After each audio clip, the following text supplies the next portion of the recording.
Morning! Happy Monday. Jade were just singing Cher as I started trying to go live. Hysterical here this morning. Don't know what's going to do. Hope you've had a lovely weekend and enjoyed the sun. Warm at least. I don't think we've had any sun, but it's been dead warm. And it said it's going to sun this afternoon, which is ace because it's as soon as I come home from school run, so I can throw the kids out. And I have an extra kid to pick up from school today, so all the fun. Okay, so I know some of you are starting co-working already. We will be there in less than an hour. I love co-working. It's just it's so chilled out, and yet you get shitloads of stuff done. So it's like the perfect way that I like to work. This morning's live is on low-hanging fruit. That's such a weird concept if you've never heard it said before, which Jade hadn't when she was trying to write my notes for me. So, low-hanging fruit, let me just check I'm actually live where I'm supposed to be. Oh, Jason then. Low-hanging fruit is around, because I got my comments which sound like a goomer. Good morning, someone who I don't know who you are yet. This is start finding in the group. Jenna, hello! Can't see you for ages. Yeah, the concept of low-hanging fruit is quick wins. It's this idea of what are easy things that I can do that make an impact for me, but really, really easily and quickly. Has anyone ever come across this concept or even figured out how you can use it in your business? If you have, drop me a little comment. I'm just wondering why my notes are not opening up. They're not.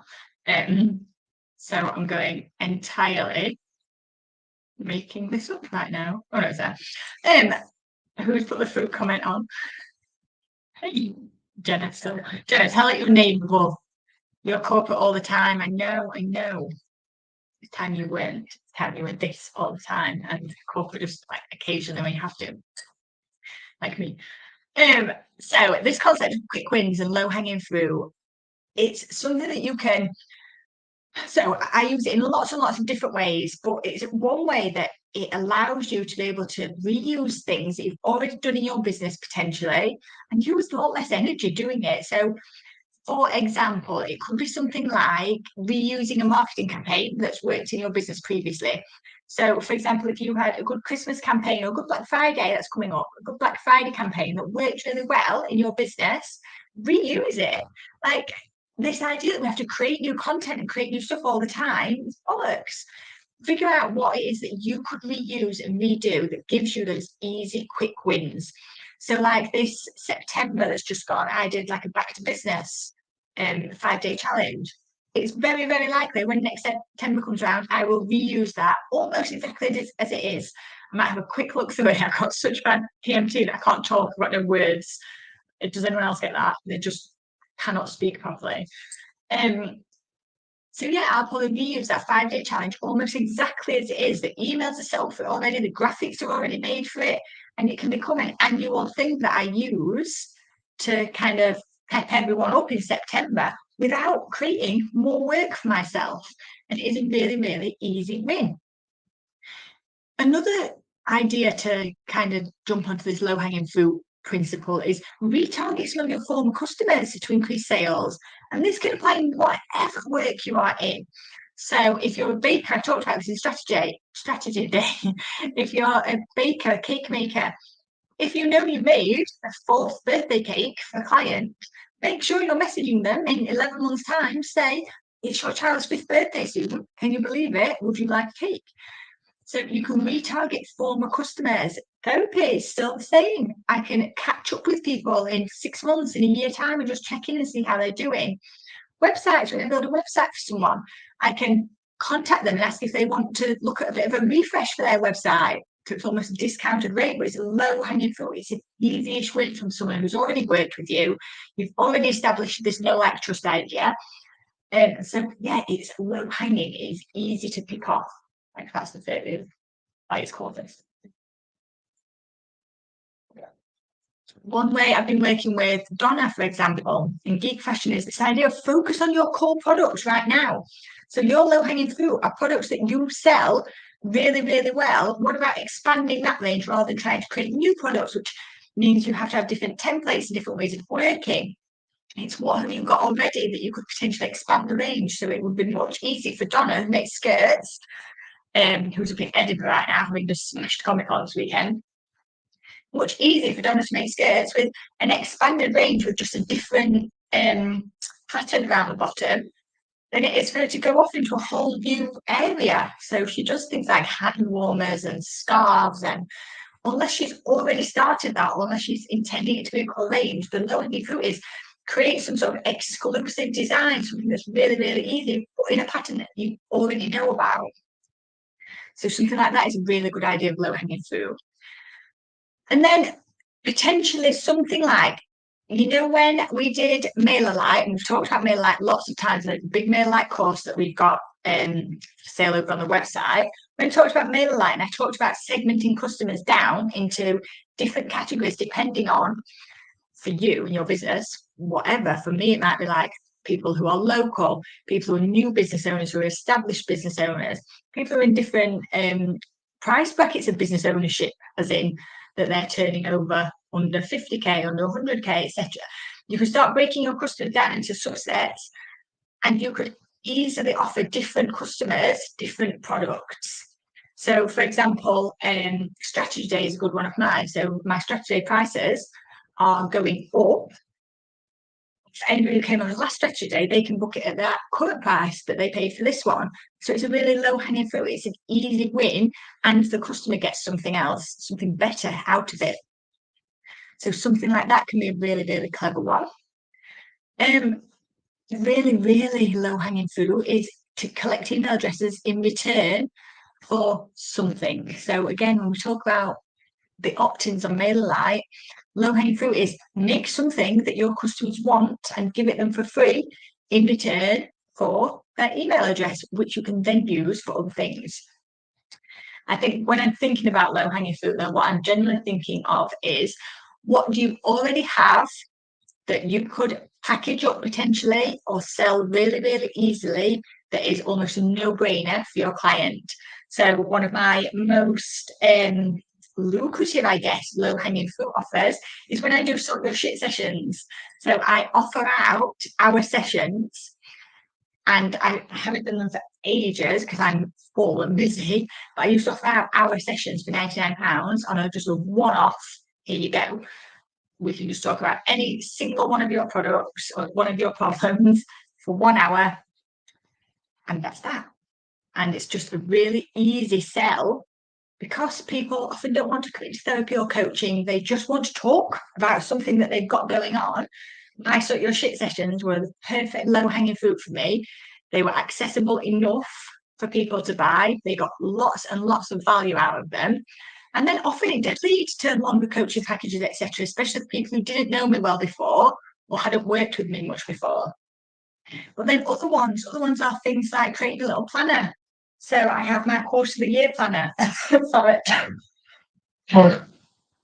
My course of the year planner was £5. It's kind of an easy lead in to the stuff that is in Business Club.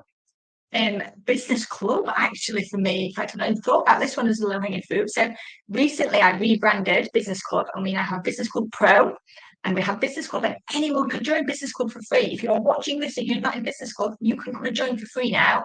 You get a full-length Find Your Ideal Client course, and then access to all the downloadables in one place. So you literally have a login and they're on a dashboard there, and then it shows you the other stuff that you can have. That's a low-hanging fruit. For me, it's the perfect introduction into Business Club Pro, but it is completely free, and it's a really, really easy sell. And it's one I've just said to Shane, like, I don't think we've been telling people about this yet because we were so focused on moving everyone over to the new platform that is Pro member. So that's a low-hanging fruit for me. There's no extra effort because all that content's already there for Business Club Pro. And then my next bits of low-hanging fruit will be all of the Business Club Pro bite-sized courses that are in there. I could technically go out and sell all those separately if I wanted to. Now, I would rather people paid less money and come and get all of them. But if they want to buy just one as a standalone, they can do that, and they can do it with 2 modules at the minute.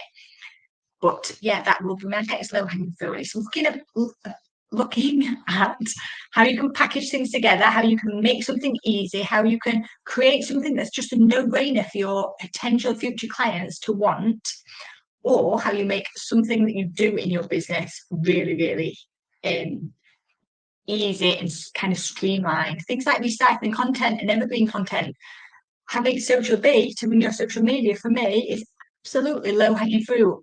Every time I talk to new business owners, there are two things that I tell them to spend their money on, and it's Canva Pro and Social Be, because having your social media just done for you on autopilot is low-hanging fruit. That is an instant win for you and your business. If you want to know more about Social Be, just ask. I've got loads of free videos I can send you towards. So something like recycling your old content, even better if you can do it like automatically. It's so easy. So what are the advantages and disadvantages? You can hit any of your sales targets faster. So if you set a sales target for the month and you're a bit away from it, you can really look at that. What could I sell now? You might not deliver it now. You might be something that you sell for next month. So before, with my Sort Your Shit sessions, if I knew I had quieter months, say like December might be quiet. I'm happy about now. But say December might be quiet. In October, I might start selling Sort Your Shit sessions, knowing I don't have availability till December. That fills up my December for me, and I'm getting paid for it now. I'm getting paid in advance before people get to December and they don't have any money to spend because Christmas is coming. So it's this idea of knowing I can hit my targets like in advance so I can plan them out better. Oh, I've just seen Donna's on. I can't get back to you. Good morning. I cannot imagine how you're feeling this morning. Like, Donna must be on top of the world this morning. She had the best event that she's ever had. And she met Friendship from Greece, which is like the coolest thing ever. Yeah, I bet you were buzzing this morning. So it can help you hit targets faster. It can help you make quick decisions. Like if I need something to put out now, what have I got already in my business that I could put out now and sell? Helps you close more sales. It helps with steady flows of leads. If you've got something that you've made as a freebie or an opt-in that you know your ideal clients want, it's constantly bringing email addresses into your business. And it can push you into rapid growth, at least in the short term. And this is that where it tips over into disadvantages. So low hanging fruit is generally a quick, short term hit or fix. Like if you know you've got a bit of a cash flow issue or something, low hanging fruit is where you go for that. If you have, like I said, if you set yourself a target that you know you want to hit, low hanging fruit is that. If you have just this need to make an extra X amount for something that you want, those are your bills for some of us. It's that idea of I can pick something that is easy and quick and I can implement as fast as I can with as little stress as possible. So for all of you, it's figuring out what is the low-hanging fruit in your business. But it is also that recognition of these are short-term boosts, and I really want you to remember that low-hanging fruit is not how we run our business. It's something that we add into our business. Our goal should always be on like, what is our strategy? What is our end game? Why are we doing all of the stuff that we're doing? How are we taking people on the path that we want them to go on? So it's really checking in. And sometimes your life will align with that. Sometimes it's totally separate. And that's okay. Like you can have just different bits or just easy for customers to pick up. But keep your longer term strategy focused on your end goal. If you don't know what your end goal is, become a strategy, figure that stuff out because it's really important in knowing how am I running my business. I'm glad you're so buzzing, Donna. I'm gutted you're not here for co-working, but I'm so happy to get another day in Edinburgh. All right, any questions on low hanging fruit? It's always a short one when I've got co-working because I'm trying to get over there and see you all. I don't think I've got anything specific to tell you this week. Let me just check my calendar. Oh, I do have something specific to tell you. So on Thursday afternoon, I really haven't published this enough. If you're a pro member, so this is specifically for pro members, we are doing an online planning session for like the rest of this year. So it's not in depth as much as Strategy Day at all, but it's an online event. So if you're not local and you don't get to some of my stuff, we are doing an online big planning event on Thursday at 1. I will send you all an email. Jade, will you send everyone an email about this? Because I don't think I've told you all. But basically, yeah, that's the plan. Hi, we are here. I'm assuming that means you're all at Strategy Day. Hi, Sharon. No, co-working. Jade's correcting me because my brain doesn't work. yes, I've tagged everyone in the group to tell them where you're Sharon, so hopefully people come and find you, and we'll be there soon. We will. Thanks, Anna. Sharon misses you. I can't believe my group is. All right. So yeah, any questions on low-hanging fruit, drop me a message. If you want to share some ideas of stuff you could do for what you've got, who's that? Oh, Jenna, I do these basically for you because you're far, far away. I'll see if I can get you a replay to catch up on. I'll try. I haven't really figured out how I'm doing it yet because it's going to be a webinar, so I don't know how easy it is, but I will do my best. Or you just have to have a really long lunch one. I forgot what I was saying. Don't know. If you've got any questions on low-hanging fruit, drop me a message. Yeah, if you've got ideas of stuff that you're thinking maybe I could use this, but I don't know how to package it up or whatever, drop them in the group and let's have a little look. Jenna, they're in for like the next year, so yeah, get your diary out in advance. They're all in Heartbeat. If you've not been looking in Heartbeat, which you're not on the accountability threads and stuff like that we do every single day, get your Heartbeat notifications on. All the events are in there. And yeah, we're talking there every day. All our accountabilities in there. All right, I'm going because I'm just jabbering. I will see you all at co-working, and if not, hopefully I will see you on Thursday afternoon for our planning session, except Jenna. All right, love you all lots. Bye.